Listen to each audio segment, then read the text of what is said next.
Everyone, so welcome to my YouTube channel. So आज हम इस वीडियो में डिस्कस करेंगे, कुछ क्वेश्चन को सॉल्व करेंगे। जैसे कि अभी तक हम जो कंसेप्ट पढ़े हैं ना, उसी का यूज करके कुछ क्वेश्चन को सॉल्व करेंगे। जैसे कि अभी तक हम जावा स्क्रिप्ट के अंदर फंडामेंटल्स का कंसेप्ट पढ़ चुके हैं, जिसके अंदर बेसिक था, जैसे कि वेरिएबल क्या होता है और डाटा टाइप का कंसेप्ट क्या होता है, उसके बारे में हमने समझा था। उसके बाद फिर ऑपरेशन एंड कंट्रोल फ्लो के कंसेप्ट के बारे में समझा था। उसके बारे में कंडीशनल स्टेटमेंट हो गया, यानी कि ऑपरेटर वगैरह क्या होता है, उसके बारे में हमने बात किया था। ठीक है, उसके बाद हमने बात किया था एडवांस फंडामेंटल के कंसेप्ट के बारे में समझे थे, जिसके अंदर लूप के अंदर हमने लूप एंड फंक्शन के कंसेप्ट के बारे में बात किया था। ठीक है, उसके बाद हमने बिट वाइज ऑपरेटर्स का कंसेप्ट को समझा था पिछले वीडियो के अंदर। और इस वीडियो के अंदर हम कुछ क्वेश्चन को सॉल्व करेंगे, जो भी अभी तक हम कंसेप्ट पढ़ चुके हैं ना, उसका यूज करके कुछ क्वेश्चन सॉल्व करेंगे, ताकि आपके पीछे का जो भी कंसेप्ट है वो अच्छे से रिवीजन हो जाए। और अभी हम प्रोजेक्ट नहीं क्रिएट कर पाएंगे, बिकॉज हमको उसके लिए डॉम मैनिपुलेशन का कंसेप्ट पढ़ना पड़ेगा, जिसका नाम है डाटा ऑब्जेक्ट मॉडल होती है। सॉरी, वो उसका नाम है डॉक्यूमेंट ऑब्जेक्ट मॉडल। उसका कंसेप्ट पढ़ेंगे, तब जाके हम मतलब कि कोई एक प्रोजेक्ट क्रिएट कर सकते हैं HTML CSS जावा स्क्रिप्ट का यूज करके। ठीक है, तो फिलहाल के लिए जब हम है ना यहाँ तक, मतलब कि ये एसिंक्रोनस जावास्क्रिप्ट का कंसेप्ट याद है, 2-3 लेक्चर में ये कंप्लीट हो जाएगी। उसके बाद हम डॉम के ऊपर चले जाएंगे और वहाँ पे जाके कुछ फंक्शन वगैरह पढ़ेंगे, कैसे मतलब कि एक HTML एलिमेंट को एक्सेस करके उसके ऊपर मेथड लगाते हैं या फंक्शनैलिटी ऐड करते हैं, तो उसके बारे में हम समझेंगे। फिलहाल के लिए इस वीडियो के अंदर हम कुछ क्वेश्चन को सॉल्व करते हैं बिना किसी देरी के। चलिए इस वीडियो को स्टार्ट करते हैं। तो स्टार्ट करने से पहले आप लोग से रिक्वेस्ट है कि आप लोग अगर अभी तक मेरे यूट्यूब चैनल को सब्सक्राइब नहीं किए हैं तो प्लीज़ सब्सक्राइब कर दीजिए, और इस वीडियो को एक लाइक करके अपने दोस्तों में भी शेयर कर दीजिए, ताकि मतलब कि अभी तक हम जो अभी ये सीरीज चला रहे हैं ना, उसका यहाँ पे एक प्लेलिस्ट क्रिएट है, उसमें 4 वीडियो अपलोड किए हुए हैं जो कि जावा स्क्रिप्ट से रिलेटेड है। और एक फुल स्टैक प्रोजेक्ट वाला सीरीज चल रहा था, उसको अभी हम रोके हैं। जब जावा स्क्रिप्ट का कंसेप्ट पढ़ लेंगे ना, तो उसको कंटिन्यू कर देंगे, बिकॉज बहुत मतलब कि उसके अंदर है ना, पढ़ा हुआ कंसेप्ट को आप लोग शायद ना समझ पाए। इसीलिए मैंने क्या किया कि पहले मतलब कि ये जावास्क्रिप्ट सिर्फ पढ़ लेते हैं, उसके बाद उसको कंटिन्यू करेंगे। थोड़ा बहुत आपको कंसेप्ट क्लियर हो जाएगा कि हाँ, यहाँ पे हम क्या यूज कर रहे हैं, बटन पे इवेंट लिसनर कैसे लग रहा है, इस सब के बारे में। ठीक है, वीडियो का जो हेडिंग होगा या टाइटल होगा वो क्वेश्चन सॉल्व होगा। तो इसके अंदर हम टोटल 10 क्वेश्चन सॉल्व करेंगे, जैसे कि 5 ये स्टार पैटर्न वाला क्वेश्चन सॉल्व करेंगे और 5 फंक्शन से रिलेटेड क्वेश्चन को सॉल्व करेंगे। तो सबसे पहला जो क्वेश्चन है, इसका नाम है डिस्काउंट कैलकुलेटर। अब ये डिस्काउंट कैलकुलेटर का मतलब क्या हुआ कि अब यहाँ पे हम आपको समझाते हैं। ठीक है, तो आपको यहाँ पे समझाते हैं। सपोज करो आपके पास ये एक प्रोडक्ट है। ठीक है, ये एक प्रोडक्ट है, इस प्रोडक्ट का नाम ले लो आप बुक। ठीक है, मैंने इस प्रोडक्ट का नेम रख दिया बुक।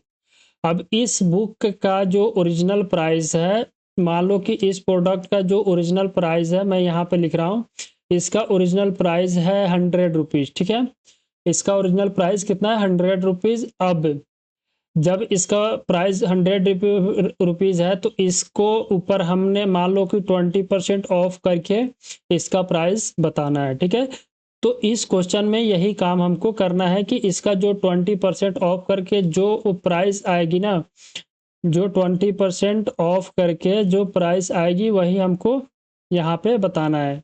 ठीक है, तो कुछ इस तरह का फंक्शनैलिटी हमको क्रिएट करना है, फंक्शन क्रिएट करना है बेसिकली। तो उसमें कैसे क्रिएट करेंगे उसके बारे में ही बात करेंगे। वही हम यहाँ पे इमेज के अंदर ड्रॉ किए थे। जैसे कि सपोज करो एक बुक है, उसका प्राइस ओरिजिनल 100 रुपीज़ है, after 20% discount what is the price of book. ठीक है, तो ये आपको बताना है। तो देखो, इसको आप कैसे सॉल्व करोगे उसका अप्रोच मैं यहाँ पे डिस्कस करता हूँ। सपोज करो एक जो बुक है ए है, इसका प्राइस है ओरिजिनल में 100 रुपीज़। ठीक है, मैं यहाँ पे लिखता हूँ 100 रुपीज़ ओरिजिनल प्राइस है। जब आप डिस्काउंट कैलकुलेट करते हो ना, तो डिस्काउंट कैलकुलेट करने का जो फॉर्मूला होता है, जैसे कि आपका डिस्काउंट का जो फॉर्मूला होता है, ये होता है डिस्काउंट कैलकुलेट करने का जो फॉर्मूला होता है। सपोज करो आपका ओरिजिनल प्राइस x है। ठीक है, अब इसके अंदर से माइनस करते हो x into discount divided by 100। समझ में आ गया, x into discount divided by 100। ठीक है, तो जो आपका प्राइस है मतलब कि इसमें आपको डिस्काउंट जितना का दे रहा हो वो मतलब कि सॉरी यहाँ पे आपको ये करना है, मल्टीप्लाई करना है। ठीक है, हमने मल्टीप्लाई किया, फिर उसके बाद मल्टीप्लाई के बाद आप डिवाइड करोगे 100 से। अब जब ये आप क्या करोगे, आप डिवाइड करोगे 100 से, तो यहाँ पे आपका डिस्काउंटेड प्राइस निकल जाएगा। डैट मीन्स कि ये हुआ कि जब आपका बुक का दाम ओरिजिनल तो 100 रुपीज़ है और आप 20% का डिस्काउंट दे रहे हो, तो 20% कितना रुपया हुआ वो आपको यहाँ से निकल जाएगी। ठीक है, वो आपको जो ये आपका 20% डिस्काउंट है ना, वो यहाँ से आपको निकल जाएगी। ठीक है, जब यहाँ से ये 20% निकल जाएगी तो वो मनी में निकलेगी, यानी कि आपका जो 20% का एक्चुअल अमाउंट है ना वो निकलेगी। अब उस एक्चुअल अमाउंट को आप ओरिजिनल अमाउंट से माइनस करोगे तो आपका जो आफ्टर डिस्काउंट मतलब कि सामान का वैल्यू होगा ना वो हो जाएगा। ठीक है, तो देखो क्या करेंगे, सपोज करो मेरे पास एक्स जो है ना वो एक आपका जो प्रोडक्ट है उसका प्राइस है। तो इस केस में मेरा जो एक्स है, एक्स का मतलब प्राइस है 100 रुपीज़। ठीक है, अब आपको डिस्काउंटेड प्राइस कैलकुलेट करना है। तो डिस्काउंटेड प्राइस कैलकुलेट करने के लिए एक्स इंटू, अब x इंटू आपको क्या करना है, डिस्काउंट। डिस्काउंट कितना है, आप 20% दे रहे हो, 20 दे रहे हो तो परसेंट में है ये, नॉट ए वैल्यू। परसेंट में आप इसको डिवाइड करोगे 100 से। तो देखो जब भी आप कुछ इस तरह का क्वेश्चन सॉल्व करो ना, आपको ये कैलकुलेट करना है डिस्काउंट वैल्यू जो है ना, डिस्काउंट अमाउंट वो निकालना है। तो डिस्काउंट अमाउंट निकालने के लिए x का वैल्यू आपके पास 100 है, 100 इंटू करना है 20। ठीक है, अपॉन में 100। ठीक है, ये है कुछ। तो देखो यहाँ पे क्या करोगे, आपको ये जीरो है ना, इस जीरो से इस पहला जीरो कट गया। ठीक है, मैं इसके बाद का स्टेप जो लिख रहा हूँ वो लिख रहा हूँ यहाँ पे। जैसे कि 100 है, फिर इसमें इनटू करना है। तो देखो 2/100 है, इसको कटाओगे आप तो 1/1 कितना आएगा, 1/5 आएगा। ठीक है, कैसे, क्योंकि जब देखो 20 के टेबल आप पढ़ोगे तो 5 टाइम में 100 होती है, तो 20 आपका ऊपर है और 100 आपका नीचे है, तो दोनों को कटाने के बाद 1/5 के फॉर्म में आएगी। अब जब इससे आप कैलकुलेट करोगे तो 1/5 को मल्टीप्लाई करोगे 100 के साथ तो कितना वैल्यू आएगी, जैसे 5 से 100 कटा कितने बार में, 20 बार में। तो यहाँ पे आपका जो एक्चुअल डिस्काउंट प्राइस है वो 20 आ गई। ठीक है, तो यहाँ से एक्चुअल डिस्काउंट प्राइस 20 आ गई, तो आपका जो मतलब कि आफ्टर डिस्काउंट प्राइस इसका जो बचेगा प्राइस वो 80 रुपीज़ बचेगा। ठीक है, यहाँ पे आपका जो डिस्काउंट प्राइस बचेगा वो 80 रुपीज़ बचेगा, बिकॉज आपका जो मतलब यहाँ पे क्या हुआ कि डिस्काउंटेड प्राइस आया 80 रुपीज़, 80 में से आप तो सॉरी यहाँ पे आपका डिस्काउंटेड प्राइस आया 20 रुपीज़ और 20 में से आप 80 को माइनस करोगे तो आपका ओरिजिनल डिस्काउंटेड प्राइस आ जाएगी। कुछ इस तरह का आपको एक फंक्शन क्रिएट करना है। तो इसके लिए चलते हैं हम अपने VS कोड के अंदर, वहाँ पे हम एक फंक्शन क्रिएट करेंगे, उसके बाद उसको 2-3 इनपुट पे ट्राई करेंगे कि वो एक्चुअल क्या बोलते हैं आउटपुट दे रहा है कि नहीं। ठीक है, तो चलिए हम VS कोड के अंदर आ गए। उसके बाद इस VS कोड के अंदर जावा स्क्रिप्ट फोल्डर के अंदर एक और फोल्डर क्रिएट करते हैं जिसका नाम देते हैं क्वेश्चन। ठीक है, क्योंकि हम इसके अंदर क्वेश्चन सॉल्व कर रहे हैं तो सिर्फ इसका नाम देते हैं क्वेश्चन सॉल्व। ठीक है, और उसके बाद इसका फाइल का नाम दे देते हैं app.js। ठीक है, हमने यहाँ पे फाइल का नाम app.js दिया। उसके बाद आपको फंक्शन क्रिएट करना था, फंक्शन देंगे। उसके बाद इस एक बार काम करते हैं, जो मेरा ये है इसको अभी के लिए क्लोज कर देता हूँ। ठीक है, मैंने इसको क्लोज किया। उसके बाद आपको कैलकुलेट क्या करना है, तो यहाँ पे हमने एक फंक्शन डिक्लेयर कर दिया जिसका नाम रखे हैं डिस्काउंट कैलकुलेटर। अब इसके अंदर हम मतलब कि जो क्रिएट करना है उसको क्रिएट करेंगे। तो आप क्या कर सकते हो कि आप चाहे तो जो आपका ओरिजिनल वैल्यू का प्राइस है ना उसको आप इनपुट के अंदर ले सकते हो। तो हम क्या कर रहे हैं, यहाँ पे इनपुट के अंदर लेते हैं और इसका नाम रख देते हैं प्राइस। ठीक है, हमने इनपुट के अंदर प्राइस लिया। उसके बाद हम यहाँ पे कैलकुलेट करेंगे आपका डिस्काउंट प्राइस। तो आप यहाँ पे कैलकुलेट करोगे सिंपली डिस्काउंट। ठीक है, इसका मैं वेरिएबल का नाम रखा डिस्काउंट। अब आपको कैसे कैलकुलेट करना है कि x में से माइनस करना है डिस्काउंट अपॉन 100। क्या करना है, एक ब्रैकेट लो, उसके अंदर जो प्राइस आ रही है उसके अंदर से आप माइनस करोगे आपका जो डिस्काउंट प्राइस है। दो इनपुट में लोगे आप, क्योंकि आपको डिस्काउंट भी चाहिए तो उसके लिए आप यहाँ पे मतलब कि लिखोगे डिस्काउंट प्राइस। ठीक है, परसेंटेज लिख दो, डिस्काउंट परसेंटेज, उससे आपको क्लियर हो जाएगा क्योंकि ये परसेंटेज कितने परसेंटेज में आपको वो डिस्काउंट चाहिए। तो डिस्काउंट परसेंटेज हमने यहाँ पे लिखा। आप क्या करोगे, जो एक्चुअल प्राइस है यहाँ पे आपको डिस्काउंट कैलकुलेट करना है। यहाँ पे हमको क्या करना है, डिस्काउंट कैलकुलेट करना है। तो जो आपका एक्चुअल प्राइस है इंटू करोगे डिस्काउंट प्राइस में और फिर यहाँ पे डिवाइड करोगे 100 से, ठीक है। तो यहाँ से आपका डिस्काउंट जो प्राइस है ना वो आ जाएगी। उसके बाद आप क्या करोगे, अब उसके बाद आप फाइनल आंसर यहाँ से रिटर्न, मतलब कि यहाँ पे रिटर्न करना है आपको सेकेंड प्रोडक्ट का प्राइस आफ्टर डिस्काउंट, ठीक है। तो उसके लिए आप एक वेरिएबल बना लो जिसका नाम हम यहाँ पे रखते हैं प्राइस सेकेंड, ठीक है, प्राइस 2 रख देते हैं हम इसका नाम। उसके बाद आप क्या करोगे, जो आपका प्राइस 1 है उसमें से माइनस करोगे डिस्काउंट को, ठीक है।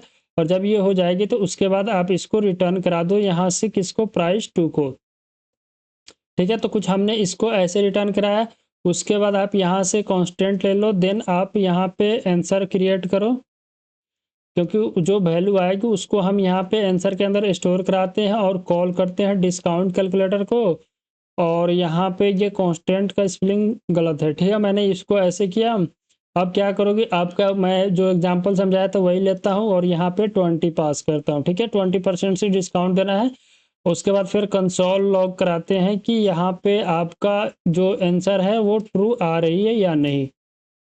तो मैंने वो किया, क्लियर कर रहा हूँ। उसके बाद आपको उस फोल्डर के अंदर जाना पड़ेगा, तो CD करके,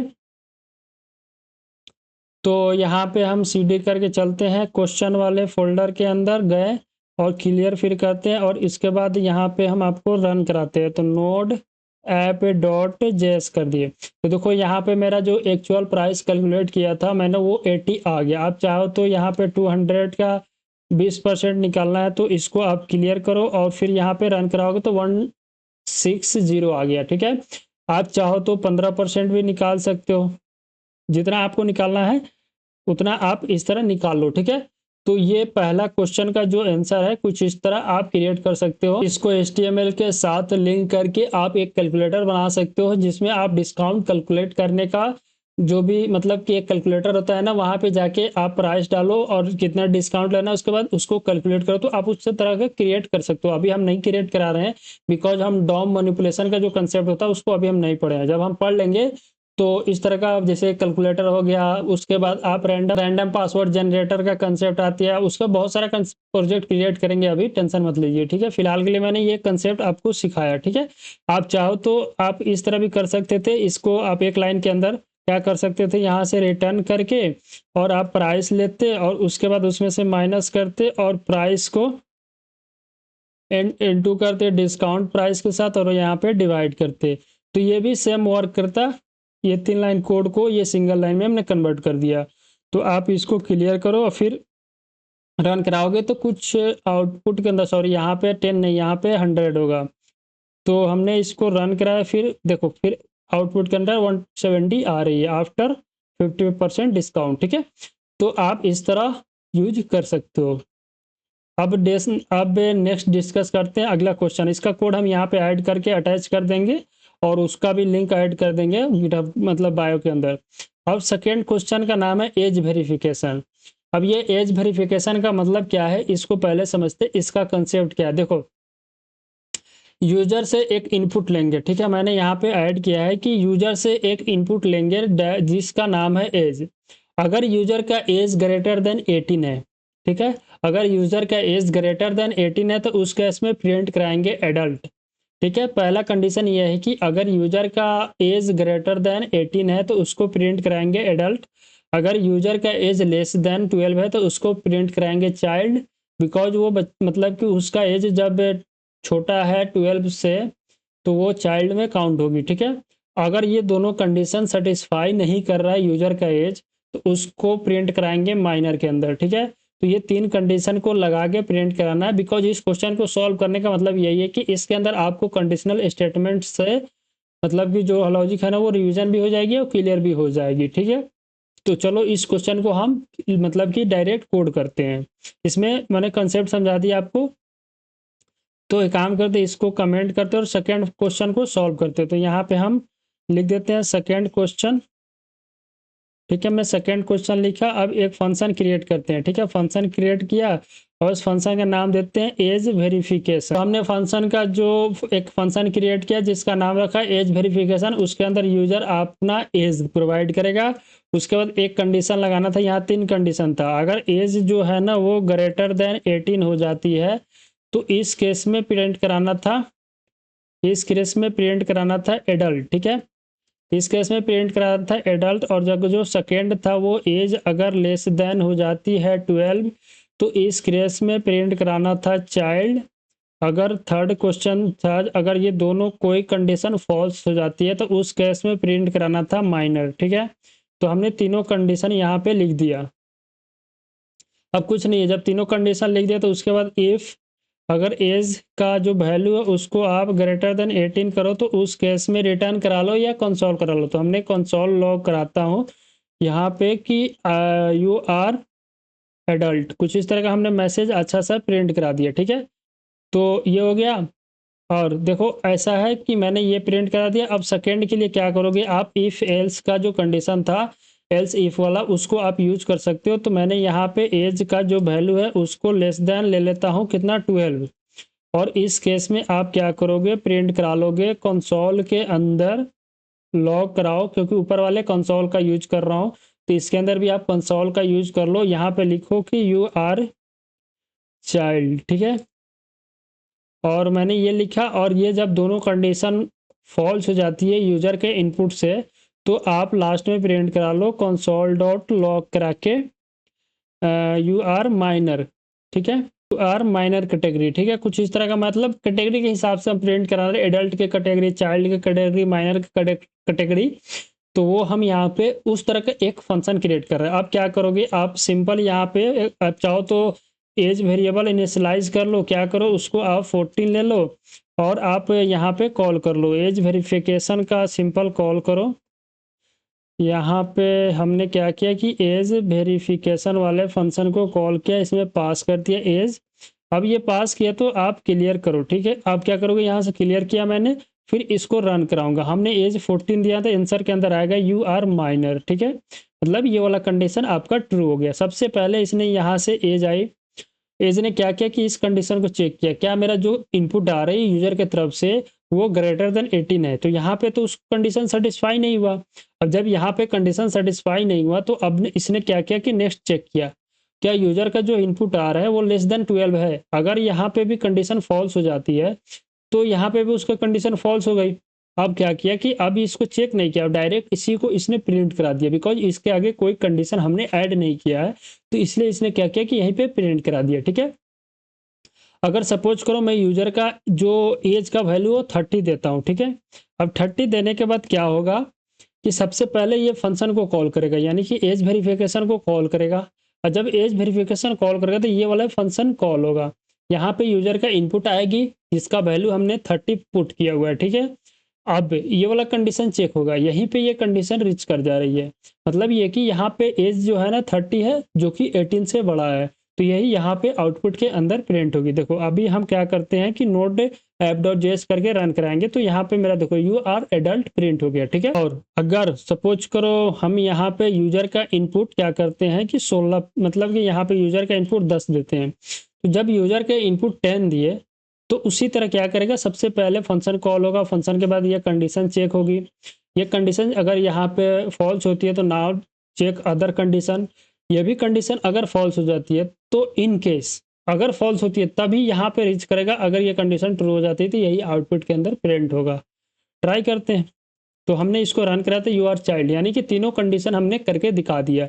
आप इस तरह क्रिएट कर सकते हो, आप चाहो तो मल्टीपल केस लगा सकते हो, आप चाहे तो क्या मतलब कि ग्रेड के हिसाब से क्रिएट कर सकते हो स्विच केस स्टेटमेंट का यूज करके। ठीक है, तो हमने एक दूसरा क्वेश्चन का भी यहाँ पे सॉल्यूशन क्रिएट कर लिया। ठीक है, अबाउट थर्ड क्वेश्चन। अब थर्ड क्वेश्चन क्रिएट करना है तो हमको देखो यहाँ पे हमने कुछ लिखा नहीं है, तो इस क्वेश्चन को इसलिए हमने नहीं लिखा है कि इसको आपको गूगल से कैसे यूज करके क्वेश्चन सॉल्व किया जाता है। देखो आप यहाँ पे डेवलपमेंट का कंसेप्ट पढ़ रहे हो, डीएसए नहीं पढ़ रहे हो, क्योंकि जब देखो डेवलपमेंट का जर्नी जो होती है ना आपको हर बार नया कंसेप्ट सामने मिलेगी कि इसको कैसे क्रिएट करेंगे। थोड़ा बहुत तो डॉक्यूमेंट को फॉलो करना पड़ेगा आपको और उसको पढ़ने का आदत लगाना पड़ेगा। आप ट्यूटोरियल के बेस क्या करोगे, ट्यूटोरियल के अंदर सिर्फ जो मेन कंसेप्ट होती है वही बता दिया जाता है।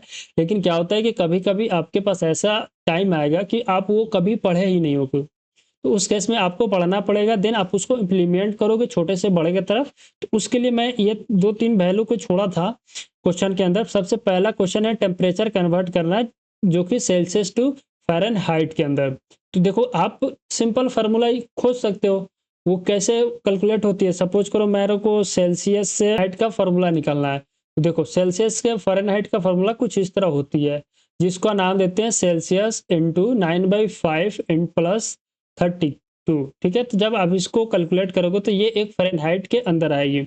अगर आपको यहाँ से नहीं समझ में आया तो मैं एक कोई सा वेबसाइट ओपन करता हूँ और वहाँ से देखते हैं कि कोई फार्मूला मिलता है कि नहीं। ये देखो, अगर आपको देखो कन्वर्ट सेल्सियस टू फ़ारेनहाइट, तो ये वाला फार्मूला यूज करके आप कर सकते हो। ठीक है, मैं यहाँ से क्या करता हूँ, इसको स्क्रीनशॉट लेता हूँ और यहाँ पे आके इसको एक बार हम लोग समझने का कोशिश करते हैं। ठीक है, मैंने यहाँ पे पुट किया तो थोड़ा टाइम लेके मेरा फार्मूला लोड हो गया। ठीक है, अब क्या करते हैं, इसी फार्मूला का यूज करके एक क्वेश्चन नॉर्मल रफली सॉल्व करते हैं, देन इसका प्रोग्राम लिखेंगे हम। तो देखो, सबसे इसको पहले चाहिए सेल्सियस। ठीक है, तो सेल्सियस डिग्री में चाहिए। तो सबसे पहले सेल्सियस का वैल्यू देता हूँ, सी का वैल्यू मान लो कि डिग्री के अंदर अभी 45 डिग्री चल रहा है टेम्परेचर। ठीक है, सेल्सियस वैल्यू दिया। अब डायरेक्ट फ़ारेनहाइट कैलकुलेट करना, तो एफ है, एफ का मतलब फ़ारेनहाइट हो गया। तो सी मेरा 45 है, उसको मल्टीप्लाई करना है कितने से, 9/5 से। मैंने किया, फिर यहाँ पे प्लस करना है 32। देखो अब जब इसको आप कैलकुलेट करोगे तो सबसे पहले इसके अंदर क्या होगा, सबसे पहले इसके अंदर डिवाइजन का केस सॉल्व होगा, देन एडिशन होगा। डिवीजन या मल्टीप्लिकेशन में कोई सॉल्व करो और उसके बाद आप एडिशन करोगे। तो देखो 45 और 9/5 है, तो 5 से 45 कट जाएगी। 9/5 है तो 5 से 45 कटेगी। उसके बाद जो आंसर आएगा उसको आप 9 से मल्टीप्लाई कर दोगे। आप फॉलो करो यहाँ पे बोर्ड मास रूल। ठीक है, तो देखो आप क्या करोगे कि 5 से जब 45 कटेगी तो कितने बार में कटेगी, 9 बार में कट जाएगी। 9 इंटू 9, ठीक है, क्या हुआ, 9 इंटू 9 आ गया। 5 बार में 45, 9 बार में कटा, 9 इंटू 9 आ गया, प्लस करो 32।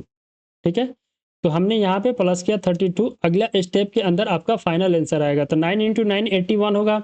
81 में जब आप प्लस करोगे 32 को, तो आपका जो आंसर आएगा कितना आएगा, 81 3 और 8 3 1। ठीक है, तो आपका आंसर यहाँ पे कितना आ गया, 113। ठीक है, 113।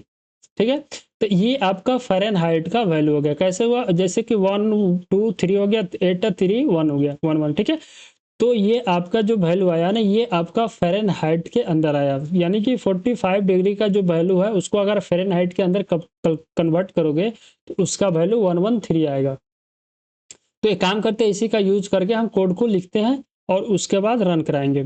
तो यहाँ से हम अगला क्वेश्चन का जो यहाँ पे एक फंक्शन क्रिएट करना पड़ेगा, जिसका नाम दे देते हैं हम फंक्शन क्रिएट करें। सबसे पहले फंक्शन कीवर्ड लिखेंगे, उसके बाद इसका नाम देते हैं टेम्परेचर कन्वर्टर। ठीक है, मैंने नाम दिया।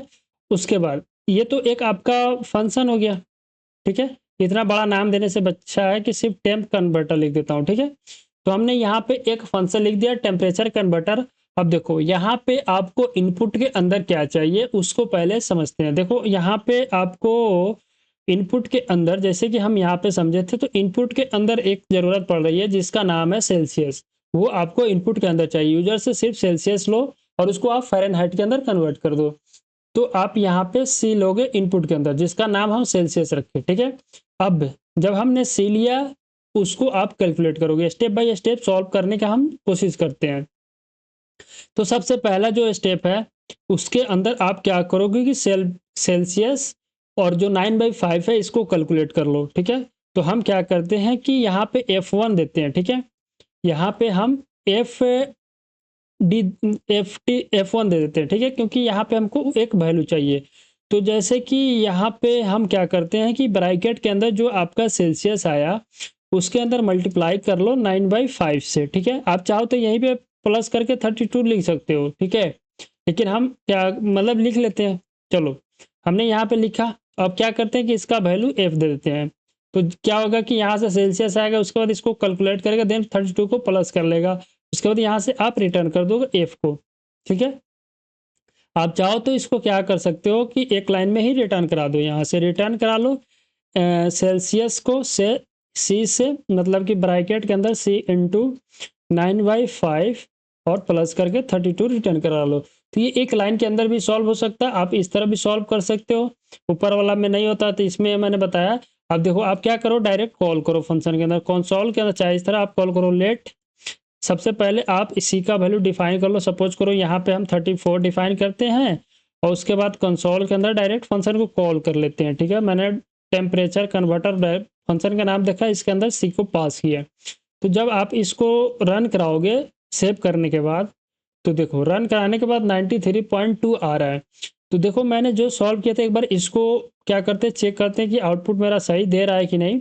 45 पे हमने सॉल्व किया था, अगर इसका आउटपुट आ रहा है 113 तो date is the correct hour function.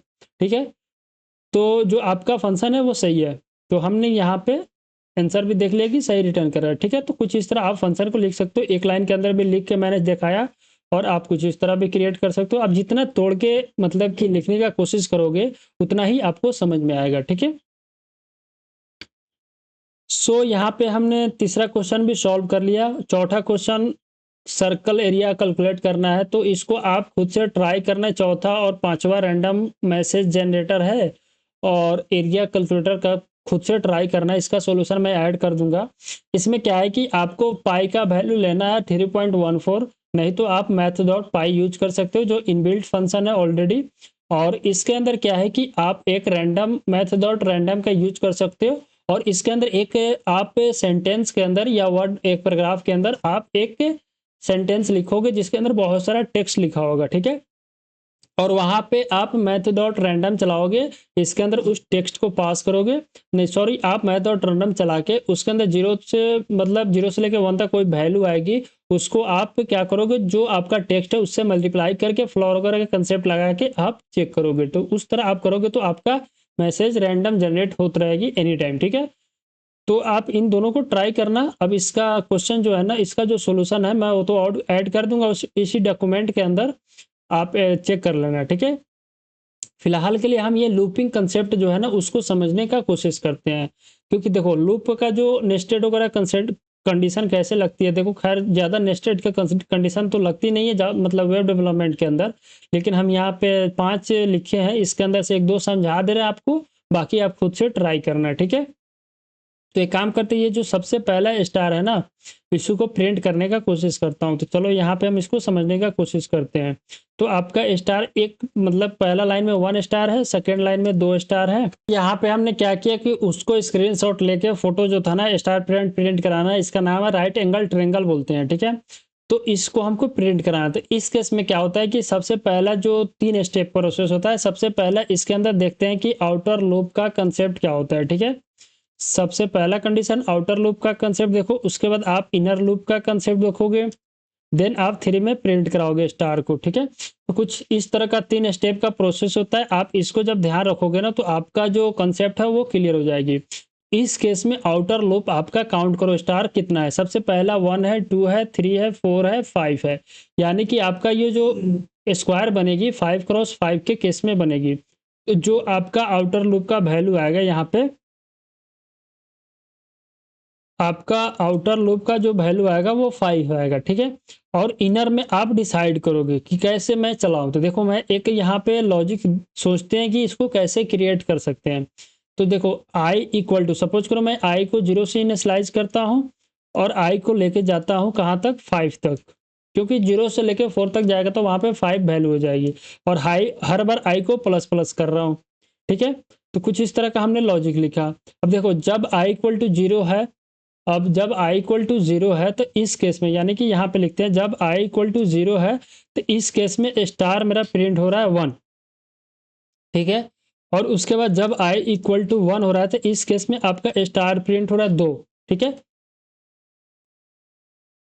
जब i इक्वल टू 2 है तो इस केस में आपका स्टार प्रिंट हो रहा है 3। जब i इक्वल टू 3 है तो इस केस में आपका स्टार प्रिंट हो रहा है 4। जब i इक्वल टू 4 है तो इस केस में आपका स्टार प्रिंट हो रहा है 5। ठीक है, आप देख सकते हो यहाँ पे i इक्वल टू 0 पे 1 प्रिंट हो रहा है, 2 प्रिंट हो रहा है, i इक्वल टू 1 पे, i इक्वल टू 3 पे 3 प्रिंट हो रहा है, सॉरी i इक्वल टू 2 पे 3 प्रिंट हो रहा है, i इक्वल टू 3 पे 4 प्रिंट हो रहा है, i इक्वल टू 4 पे 5 प्रिंट हो रहा है। तो यहाँ पे आप देख सकते हो कि जितना मतलब i है ना उतना ही मेरा स्टार प्रिंट हो रहा है, यानी कि i इक्वल टू 0 है तो वहां तक तो जाके एक स्टार प्रिंट हो जा रहा है, और i इक्वल टू 1 पे 2 स्टार प्रिंट हो रहा है, यानी कि एक 0 वाले पे प्रिंट हो रहा है, एक 1 वाले में प्रिंट हो रहा है। उसके बाद फिर i इक्वल टू जब आपका 2 है तो वहां पे 3 स्टार प्रिंट हो रहा है, लेकिन आपका i स्टार्ट हो रहा है 0 से, यानी कि 0 1 2। ठीक है, आपका i स्टार्ट हो रहा है, जैसे कि i इक्वल टू 2 वाले के केस में हम समझते हैं कि i इक्वल टू 2 है तो यहाँ पे आपका स्टार 2 प्रिंट हो रहा है। ठीक है, यहाँ पे स्टार आपका 3 प्रिंट हो रहा है। तो इस केस में क्या होगा कि i एक बार स्टार्ट होगा 0 से, जाएगा 1 पे, फिर जाएगा 2 पे। तो ये जब 3 पे जा रहा है तो तीनों टाइम पे जाने के बाद ही कंडीशन को मतलब कि फॉल्स करेगा ना, तो उस केस में आप 3 स्टार को प्रिंट करा लो। अब देखो यहाँ पे इसी तरह i इक्वल टू 3 के बारे में सोचना है, i इक्वल टू 4 के बारे में सोचना है। तो यहाँ पे आपको थोड़ा कंसेप्ट क्लियर हो रहा होगा कि कैसे ये स्टार प्रिंट हो रहा है। आपको ज़्यादा डीप में नहीं जाना है क्योंकि आपको डेवलपमेंट फील्ड में डीएसए तो नहीं कर रहे हैं। डीएसए के लिए क्या होता है कि लॉजिक थोड़ा सोचना पड़ता है। यहाँ पे हमने जो छोटा सा एक क्विक ओवरव्यू दिया कि कैसे इसको सोच सकते हो। ठीक है, डीएसए में भी बहुत ज़्यादा मतलब पैटर्न का कंसेप्ट आती है, जैसे कि हॉलो प्रिंट कराना है, उसका डायमंड शेप आती है, बहुत सारा शेप है तो उसको आप प्रिंट करा सकते हो। फिलहाल के लिए मैं इसको एक फंक्शन यहाँ पे राइट करते हैं। हमको एक फंक्शन क्रिएट करना है जिसका नाम देते हैं कि आपको ट्रायंगल प्रिंट कराना है। ठीक है, ट्रायंगल प्रिंट कराना है। उसके बाद अब सोचो यहाँ पे आपको इनपुट के अंदर n चाहिए। n का मतलब है कि नंबर चाहिए, आपको कितने नंबर का प्रिंट कराना चाहते हैं तो वो तो आप इनपुट में लोगे यूजर से। उसके बाद आप क्या करोगे कि फॉर लूप चलाओ, फॉर लूप चलाओ, लेट इसका नाम दे देते हैं हम रो। ठीक है, रो चल रहा है 0 से आपका। उसके बाद आप क्या करोगे, रो 0 से चल रहा है, उसके बाद आप जाओगे कहाँ तक, यहाँ पे रो स्टार्ट किया, रो चल रहा है आपका 0 से, और जाओगे आप कहाँ तक, नंबर जो है ना नम्स का लेंथ तक। ठीक है, हम वही यहाँ पे ले जा रहे हैं नम्स डॉट लेंथ, मैंने क्या नंबर का लेंथ तक, और फिर हर बार रो को प्लस प्लस करेंगे। इस केस में इसमें कुछ है नहीं, हर बार रो को क्या करना है, प्लस प्लस करना है कि हर बार जो मेरा रो है ना हर बार बढ़ रहा है, एक स्टेप चलने के बाद नेक्स्ट स्टेप के लिए तो उसको इंक्रीमेंट करना पड़ेगा। तो उसी को हमने यहाँ पे इंक्रीमेंट किया। फिर एक बार आप दूसरा लूप चलाओगे, that is the inner loop. ठीक है, उसके ऊपर आउटर लूप था, ये इनर लूप है। इस केस में क्या करोगे, लेट चलाओगे आप, इसको कॉलम में भी हम नाम दे देते हैं। अब ये देखो ये स्टार्ट आपको तो 0 से ही होगी। ठीक है, ये स्टार्ट 0 से होगी तो एक बार हम यहाँ समझते हैं कि जो इनर लूप है ना उसको कैसे चलाना है। 0 से स्टार्ट हुआ मेरा और ये जाएगी कहाँ तक, जितना आई होगा, क्योंकि देखो i इक्वल टू 0 तो उस केस में 1 स्टार प्रिंट हो रहा था, i इक्वल टू 1 है तो उस केस में 2 स्टार प्रिंट हो रहा था, i इक्वल टू 2 है तो उस केस में 3 स्टार प्रिंट हो रहा था, अगर i इक्वल टू 3 है तो इस केस में 4 स्टार प्रिंट हो रहा था, उसी तरह 5 के केस में। ठीक है, तो इस तरह आप सोच सकते हो। तो मैंने क्या किया कि कॉलम को 0 से स्टार्ट किया, लेकिन कॉलम जाएगा कहाँ तक, जो आपका रो की संख्या है तो उसके इक्वल जाएगी। ठीक है, मैंने 0 से कॉलम के स्टार्ट किया और ये जाएगी कहाँ तक, आपका जो रो है ना वहाँ तक जाएगी। तो यहाँ पे इसने 0 स्टार्ट किया और जा रहा है 0 तक, तो ये लेस देन का कंडीशन यहाँ पे लगा दो आप, जाएगी रो के केस तक। ठीक है, और हर बार कॉलम को प्लस करते जाओ। ठीक है, तो मैंने कुछ इस तरह कंडीशन लगाया और हर बार कंसोल करके लॉग कराना, स्टार को प्रिंट कराना। ठीक है, तो मैंने स्टार को प्रिंट करा। अब ट्राई करते हैं कि यहाँ से आपका आउटपुट आ रहा है कि नहीं। तो एक बार हम क्या करेंगे, कंसोल नहीं करना है, सिर्फ ट्रायंगल के अंदर आप वैल्यू को 5 पास करो। इतना करने के बाद हम यहाँ पे इसको क्लियर करेंगे और उसके बाद नोड करके रन कराएंगे। तो यहाँ पे कुछ आउटपुट के अंदर नहीं आया, शायद हमने इसको सेव नहीं किया। फिर एक बार और रन करा के देखते हैं कि आउटपुट के अंदर अभी भी कुछ नहीं आ रहा है। तो हमको ये स्टार प्रिंट होना चाहिए। जब हम इनपुट के अंदर 5 प्रिंट पास किया तो इस फंक्शन को ये कॉल करेगा, लेकिन यहाँ पे कॉल नहीं हो रहा है। थोड़ा वेट करते हैं, समझते हैं क्या गलत किया मैंने। सो यहाँ पे हमने एक छोटा सा मिस्टेक किए थे, क्योंकि हम यहाँ पे सिंगल नंबर पास करें, नॉट ए एरे। तो अगर हम एरे पास करते तो ये नॉम डॉट लेंथ लिखने का जरूरत था, लेकिन हम यहाँ पे एक सिंगल सिर्फ नंबर पास करे। तो इस केस में हम तो उसको लेंथ नहीं फाइंड करेंगे, क्योंकि ऑलरेडी एक नंबर दे रहे हो, तो वहाँ पे क्या करें, 0 से स्टार्ट होगा उस नंबर तक जाएगा। तो इसलिए यहाँ पे मेरा आउटपुट नहीं आ रहा था। अब क्या करूँगी, इसका क्लियर करके उसके बाद इसको रन कराएंगे तो आई थिंक इस केस में मेरा तो वो स्टार प्रिंट हो रहा है, लेकिन यहाँ पे ये हो गया कि नेक्स्ट लाइन में शिफ्ट नहीं हो रहा है। अब देखो नेक्स्ट, तो ऑलराइट, नेक्स्ट लाइन में प्रिंट कराने के लिए आप क्या कर सकते हो कि एक अदर वेरिएबल ले लो जिसका नाम दे दो स्टार, इसको इनिशियलाइज कर लो एक एम्प्टी स्ट्रिंग के साथ। ठीक है, हमने इसको एक एम्प्टी स्ट्रिंग के साथ इनिशियलाइज कर लिया। और जब भी यहाँ पे आपका कंडीशन ये हो रहा है ना, तो यहाँ पे आप क्या करो कि स्टार के अंदर प्लस कर लो, प्लस इक्वलिटी कर लो एक स्टार। ठीक है, क्योंकि ऊपर वाले हमने स्ट्रिंग रखा था तो ये भी एक स्ट्रिंग के अंदर आएगी। ठीक है, हमने किया। और इसके बाद जो ये कंडीशन रीच हो रही है, इसके बाद आप एक कंसोल करके उसको पूरा प्रिंट करा लो। ठीक है, क्या होगा इसके अंदर ये हुआ कि आप क्या कर सकते हो कि जो भी मतलब ये जो अंदर वाला लूप है, जितना कंडीशन चलेगा उतना स्टार को एक लाइन में प्रिंट करा, उसको यहाँ प्रिंट कराने के बाद ही आप इस वाले लूप को रीड करो। ठीक है, तो कुछ इस तरह का हमने कंडीशन सोच के ऐड किया। अब इसको रन कराने का सोचते हैं कि चलता है या नहीं। फिर रन कराया तो देख सकते हैं यहाँ पे एक स्टार पैटर्न प्रिंट हो रहा है। सेकेंड था जिसको इसी का उल्टा प्रिंट कराना है, तो इसको कैसे प्रिंट कराएंगे, इसी में हम थोड़ा बहुत चेंज करते हैं। देखो यहाँ पे हमको इसी का उल्टा प्रिंट कराना, यानी कि सबसे पहले 5 प्रिंट होगा, उसके बाद 3 प्रिंट होगा, कुछ इस तरह। ठीक, 3 2 3 उसी तरह मतलब प्रिंट हो रहा है। तो आप क्या कर सकते हो कि ये जो सेम लॉजिक है ना, इसके अंदर आप इसी को चेंज कर सकते हो। ठीक है, इसको आप क्या करोगे, सबसे पहले 5 से स्टार्ट करोगे। ठीक है, सबसे पहले 5 से स्टार्ट करो, जो आपका नंबर है वहाँ से स्टार्ट करो। और यहाँ पे कंडीशन को चेंज कर लो, यहाँ पे ये लगा दो कि ये जाएगा less than equal to 0, less than equal to 0 तक जाएगी, और हर बार इसको माइनस माइनस करो। ठीक है, इतना कंडीशन चेंज करने के बाद देखते हैं कि ये चल पाता है कि नहीं। तो हमने यहाँ पे रन कराया तो देखो उल्टा केस में स्टार प्रिंट हो गया। This is the inverted triangle print बोलते हैं इसको। ठीक है, तो वो हमने यहाँ पे प्रिंट करा दिया। ठीक है, तो आप 2 स्टार को जो कोड था उसको हमने करके प्रिंट कर सकते हो कि ये डायमंड सब प्रिंट कर सकते हो आप। इसी का जो है ना मतलब कि इसी का आधा पार्ट प्रिंट कराना, आधा पार्ट हमने करके दिखा दिया। और ये आपको क्या करना, इंक्रीमेंट केस प्रिंट कराना, नंबर हर बार बढ़ते चला है। और यहाँ पे इफ एल्स का कंडीशन लगा के आप प्रिंट कर सकते हो। इसका कोड हम मतलब कि यहाँ पे ऐड कर देंगे इसी के नज़दीक। ठीक है, आप उसको एक्सप्लोर कर सकते हो। तो यहाँ पे जो क्वेश्चन सॉल्व किया हमने, थोड़ा सा बेसिक क्वेश्चन सॉल्व किया। देखो डेवलपमेंट के अंदर ज़्यादा क्वेश्चन सॉल्व करने की ज़रूरत नहीं है। अभी हम एरे वगैरह का नहीं पढ़ा हूँ, तो वहाँ तक हमने कुछ नहीं किया। अभी हम सिर्फ सिंपल मतलब कंसेप्ट का समझो कि यहाँ पे हमने रिवीजन किया जो भी अभी तक हमने पढ़े थे। ठीक है, अगर डीएसए पढ़ना है तो उसके लिए आपको डीप में समझना पड़ेगा, लेकिन हमको डीएसए नहीं पढ़ना है। यहाँ पे हम डेवलपमेंट का कंसेप्ट पढ़ रहे हैं, तो इसलिए हम यहाँ पे छोटा मोटा क्वेश्चन को समझाया आपको। और बाकी आप चाहे तो इसको एक्सप्लोर कर सकते हो, अच्छे से क्लियर करना है तो। और यहाँ पे आप जाके स्टार पैटर्न सर्च करोगे, स्टार पैटर्न क्वेश्चन, तो आपको बहुत सारा स्टार पैटर्न मिल जाएगा। जैसे कि यहाँ पे हमने इस आर्टिकल को पढ़ा था, यहीं से हम वो क्वेश्चन उठाए थे। देख सकते हो यहाँ पे बहुत सारा स्टार है, इसको आप प्रिंट करा सकते हो इस तरह का। ठीक है, तो यहाँ पे हमने मतलब कि रिवीजन करा दिया आपका कंसेप्ट। और अगले वीडियो में हम बात करेंगे एरे के बारे में और स्ट्रिंग के कंसेप्ट के बारे में समझेंगे। जैसे कि यहाँ पे मैंने अभी नोट्स वगैरह बनाया नहीं है एरे और स्ट्रिंग, तो हम यहाँ पे नोट्स ना बना के एक अगला वीडियो से जो अप्रोच होगा ना पढ़ने का कुछ इस तरह का, जैसे कि जो जो पढ़ना है उसको हम टॉपिक वाइज यहाँ लिखेंगे और उसको खुद से इम्प्लीमेंट करके आपको समझाएंगे अच्छे से।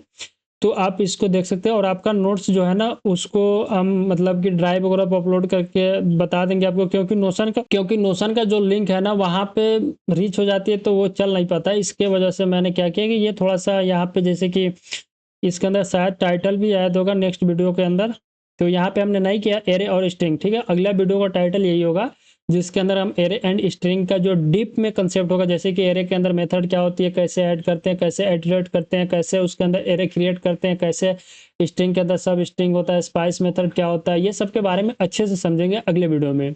सो इस वीडियो में इतना ही। सो आज के लिए इतना ही, आपसे मिलते हैं नेक्स्ट वीडियो में। अगर के लिए इतना ही, अगर ये वीडियो अच्छा लगा तो आप क्या कर सकते हैं कि इस वीडियो को लाइक करके अपने दोस्तों में शेयर कर सकते हैं और इस यूट्यूब चैनल को सब्सक्राइब कर सकते हैं। सो आपसे मिलते हैं नेक्स्ट वीडियो में, तब तक के लिए थैंक यू।